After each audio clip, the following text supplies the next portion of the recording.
Damos gracias a Dios que nos permite poder compartir la palabra de Dios. Este día volvemos a esos temas que reaparecen y nos vamos a concentrar en un tema muy interesante en el Evangelio de Juan, gloria. ¿A qué se refiere eso? Bueno, lo vamos a descubrir hoy, así que acompáñenos en una oración. Bondadoso Padre, venimos ante tu presencia implorando que tu Espíritu Santo ilumine nuestras mentes para que podamos comprender el tema de este día y podamos ver la revelación excelsa que has hecho de tu gloria en nuestro favor. Lo pedimos en el nombre de Jesús. Amén. Para el día de hoy, pastor, no nos vamos a quedar en el prólogo, aunque ahí ya se mencionó varias veces el tema, la palabra gloria, y vimos su gloria, dice el prólogo. Pero vamos a ir a Juan capítulo 17. Ahí, en la oración sumo sacerdotal de San Juan 17, aparece una expresión muy interesante y que con su ayuda, Pastor Perla, vamos a tratar de comprender y de descubrir para nosotros.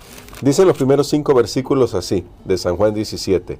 Estas cosas habló Jesús y levantando los ojos al cielo dijo, Padre, la hora ha llegado, glorifica a tu Hijo para que también tu Hijo te glorifique a ti, como le has dado potestad sobre toda carne para que dé vida eterna a los que le diste. Y esta es la vida eterna, que te conozcan a ti, el único Dios verdadero, y a Jesucristo a quien has enviado. Yo te he glorificado en la tierra, he acabado la obra que me diste que hiciese. Ahora pues, Padre, glorifícame tú al lado tuyo con aquella gloria que tuve contigo antes que el mundo fuese. Pastor, realmente, ¿por qué para Juan es tan importante este tema? Que de hecho solo en estos 5 versículos ha repetido varias veces esta palabra, pero lo va a repetir también a lo largo del Evangelio.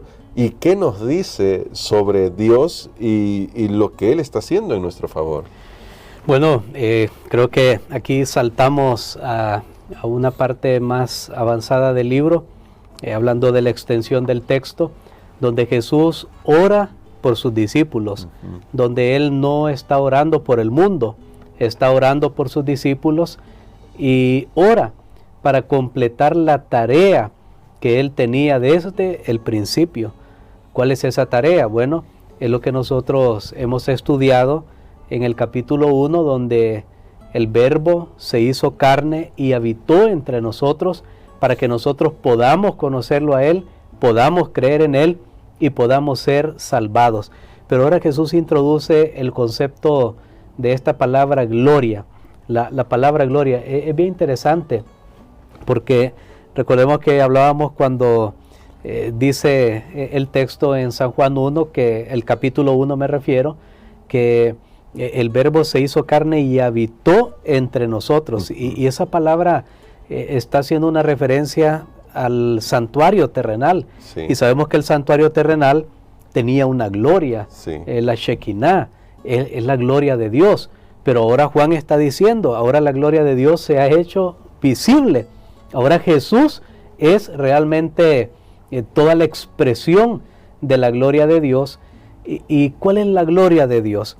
¿Se acuerdan que Moisés una vez quiso ver la gloria de Dios? Y Dios le dijo, mira, está bien, no me vas a poder ver mi rostro, pero lo escondió por ahí en un lugar, en una cueva, en una peña, y entonces la gloria de Dios pasó delante de él. Y uno esperaría ver, bueno, cómo se miraban esas luces o lo que hubo ahí, pero no se trataba tanto de algo físico, aunque hubo algún componente físico ahí, alguna manifestación sobrenatural, pero entonces Dios exclamó todas sus características, lo que Él es, su carácter, y expresó Dios compasivo, Dios misericordioso, tardo para la ira.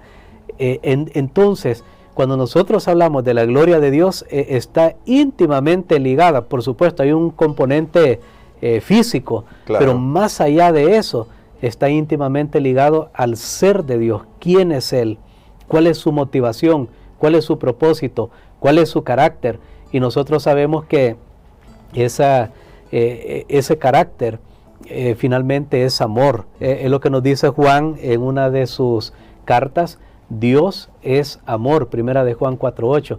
Pero ahora cuando Jesús dice, Padre, la gloria que yo he tenido contigo, ahora yo quiero terminar de revelar esa gloria, hay algo bien increíble. Lo habíamos mencionado al principio, por ejemplo, cuando estudiamos lo de las bodas de Caná, Sí. que allí hubo una manifestación, el apóstol habla de esa hora, habla de gloria, y nosotros encontramos en el libro de Juan que la gloria de Dios está relacionada con, y la hora está relacionado con la crucifixión de Jesús, Sí. con Wow. ese momento de su muerte. Entonces, ¿qué tiene que ver? Y uno se extraña, ¿verdad? Y dice, bueno, ¿qué tiene que ver la muerte de Jesús en la cruz, que era una de las más horrendas muertes que ha existido en la historia de la humanidad, con gloria? Y entonces la única conclusión es que en la cruz, aunque era algo horrible lo que estaba sucediendo y la crucifixión en sí mismo, ahí se manifiesta la gloria de Dios. La glorificación viene del carácter perfecto de la obra que había hecho en la tierra, especialmente la obra en la cruz. Yo Amén. creo que hay un texto que podemos leer en este momento. También vamos a saltar a otro pasaje de Juan. Vamos a ir ahí al medio, San Juan capítulo 12, versículos 23 y 24. Que dice de la siguiente manera: Jesús le respondió diciendo: ha llegado la hora para que el Hijo del Hombre sea glorificado. De cierto os digo que si el grano de trigo no cae en la tierra y muere, queda solo, pero si muere, lleva mucho fruto. Muy bien, ahí tenemos nosotros el mismo concepto, Sí. que la gloria, que la glorificación de Jesús está íntimamente relacionada con su obra en la cruz. Porque vuelvo a repetir, para que esto quede bien establecido, en la cruz es donde mejor se revela el carácter de amor de Dios. La cruz fue el púlpito de Dios para el mundo, para decirnos que Él nos ama aún más que lo que Él estuvo dispuesto a amarse a sí mismo. Ese es el gran amor de Dios. Él estuvo dispuesto a dejar todo, y cuando Jesús asumió la carne humana, Él estuvo dispuesto a arriesgarlo todo por amor a nosotros. Esa realmente es la gloria de Dios, cosa que ahora apenas comprendemos porque no tenemos una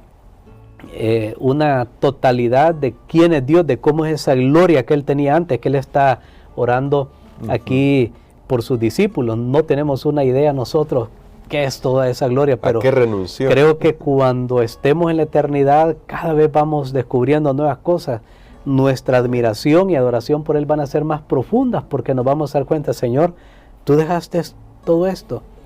Como dice un canto, un himno: tú dejaste tu trono y corona por mí al venir a Belén a nacer. Señor, lo hiciste por mí, que yo no era nada, que aquí en el mundo ni siquiera otras personas a veces dan algo por uno, y tú lo diste por mí, Señor.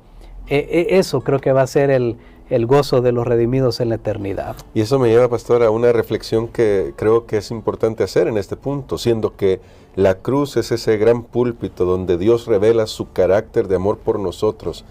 ¿Qué debería decirnos esto a nosotros sobre el hecho de cuán terrible es el pecado, que no hay manera que pueda solucionarse este problema si no es por la intervención directa de Dios, como lo hizo, muriendo en la cruz del Calvario, y que debería despertar nuestras conciencias? Bueno, el pecado es algo tan terrible, de hecho misterioso, no lo podemos explicar, no lo podemos racionalizar, justificar por qué el pecado existe, o aún que pudiéramos pensar en razones negativas por qué existe, ya dejaría de ser pecado. Es algo tan insidioso, y el pecado atenta contra la misma esencia del carácter de Dios, que es amor. Porque lo que el pecado hace, lo que Lucifer hizo, fue cuestionar a Dios, cuestionar su motivo, su motivación, cuestionar por qué Él recibe adoración. Bueno, él cuestionó todo, y no había nadie más que podía responder esas acusaciones de Lucifer, posteriormente Satanás, que solamente Dios mismo. Amén. Solo Dios, que conoce a Dios, podía realmente manifestar cuál era la verdadera naturaleza del Padre. Por eso es que Juan está tan enamorado de esta visión de Jesús. De hecho, por eso también se le llama el discípulo del amor, porque nosotros encontramos que Juan hace un uso de unas 98 veces de la palabra, unas 90 veces la palabra amor. Habíamos hablado esta semana de creer, claro, no vamos a estudiar las cartas donde él habla mucho de eso, pero para tener una visión, ¿quién es el que escribe una visión más amplia? ¿Quién escribe el Evangelio? Que es Juan, que escribió también las cartas. Él se enfocó mucho en el amor. Porque al estar cerca de Jesús y saber que Jesús era Dios, pero que se hizo carne, se hizo hombre, y Juan dice, yo estuve recostado al lado de alguien que era Dios, que era el creador de todo. Eso no tiene palabras, sí. Eso, y entonces Juan dejaba la búsqueda de superlativos y decía, mirad cuál amor nos ha dado el Padre. Y bueno, esa es realmente la belleza del Evangelio. El amor de Dios solamente Él podía hacerlo. Y sabe que en esta oración que leímos en San Juan 17 hay algo bien interesante. El resultado de la glorificación es la vida eterna, es que la vida eterna está disponible para los que tienen una relación con Jesús. Y esto es lo maravilloso, porque ahí en San Juan 17 dice, y esta es la vida eterna. O sea, después de hablar de la glorificación, que ya sabemos que tiene que ver con la cruz, donde se reveló el gran amor de Dios, entonces Él dice, ahora es posible la vida eterna, que te conozcan a ti. La palabra conocer es lo que mencionaba ayer, creo, donde decíamos que Dios quiere una relación muy íntima con el ser humano, que te conozcan a ti.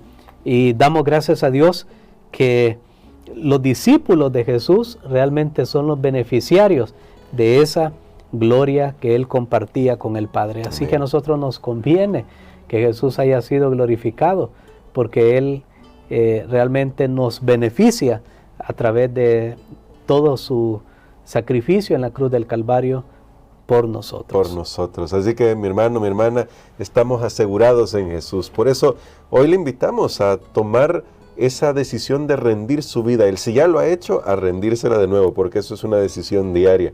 Si todavía no lo ha hecho, a hoy tomar esa decisión de decirle al Señor que quiere que Él llene su corazón. Pastor, ore por nosotros para que podamos contemplar el carácter de nuestro Señor Jesús en su verdadera dimensión y reconocer que Él ha sido tan bueno con nosotros, que nos da esta oportunidad de tener una relación con Él para poder vivir para siempre con Él. Amén. Padre, gracias te damos, Señor, por esta oportunidad maravillosa que nos das de estudiar esta hermosa palabra. Gracias, Señor, por Jesús, quien ha sido glorificado y quien tuvo que pasar por la cruz para mostrarnos tu gran amor. Señor, apenas nos alcanzan las palabras para poder expresar tan grande acto de humillación, de generosidad, de misericordia, de gracia para el ser humano. Permítenos ser de los que creen y son salvos. Lo pedimos en el nombre de Jesús. Amén. Amén.